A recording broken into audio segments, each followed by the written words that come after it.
పుణ్య సాత్వికుడు ఒక బోధకు చేరుకుని రవి గులాబీ చంద్ర రామచంద్ర అంటూ పెట్టుకున్నాడు. వాల్మీకి మహర్షి చెప్పగా సీత యొక్క పవిత్రతను నిర్ధారిస్తూ ప్రమాణం చేయవలసిందిగా రాముడు కోరాడు. ఈ సందర్భంగా శ్రీరాముని తప్ప ఇతరుల గురించి కలలోనైనా చింతించినట్టు తన యొక్క శీలాన్ని మాటి మాటికి నిరూపించుకోమని చెప్పి కోరే ఆ భర్త, ఆ ప్రజలు, ఆ భూమి తనకు అక్కర్లేదని చెప్పి కుశలవల్లి వాల్మీకి మహర్షికి ఒప్పచెప్పి తల్లీలను నీలో చేర్చుకోవాలని చెప్పి భూమాతని ప్రార్థించింది సీతమ్మ తల్లి. రామచంద్రుని పాదాలపై ధ్యానం నిలిపి సీతాదేవి భూప్రవేశం చేసిందట. శ్రీరాముడు ఎంతో దుఃఖించాడు.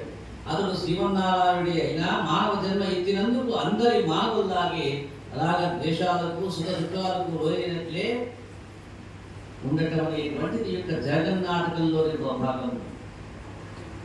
రాముడు బ్రహ్మచర్య వ్రతం పాటిస్తూ 11,000 సంవత్సరాలు యజ్ఞ యాగాలను చేస్తూ గడిపి చివరికి నిజ ధామానికి వెళ్ళిపోయినాడు.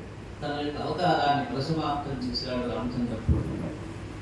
లోక కళ్యాణం కోసం శ్రీరామునిగా అవతరించిన భగవానుడు పడరాని పాట్లు పడుతూ ధీరుడై అన్నిటినీ ఎదుర్కొంటూ ఒక ఆదర్శ మానవునిగా, ఆదర్శ పుత్రునిగా, ఆదర్శ సోదరుడిగా, ఆదర్శ మిత్రునిగా మరియు ఆదర్శ శత్రువుగా, ఆదర్శ ప్రభువుగా లోకానికి మార్గదర్శనం చేశాడు రామచంద్ర ప్రభు. త్రేతాయుగ ధర్మాన్ని అనుసరించడం కోసం, రావణ సంహారం చేయటం, దుష్ట శిక్షణ శిష్ట రక్షణ కోసమై కేవలం బ్రహ్మ యొక్క వరంతో విర్రవీగుతూ ఉంటున్నటువంటి రావణ బ్రహ్మ నరుణ్ణి వానరుణ్ణే వదిలేసినటువంటి ఆ యొక్క సందర్భంలో నరుడిగా మాత్రమే రావణ బ్రహ్మ సంహరించబడతాడనేటువంటి ఆలోచనతో అనేక రకాల ముని సంఘాలకి భాష చేశాడు శ్రీమన్నారాయణ.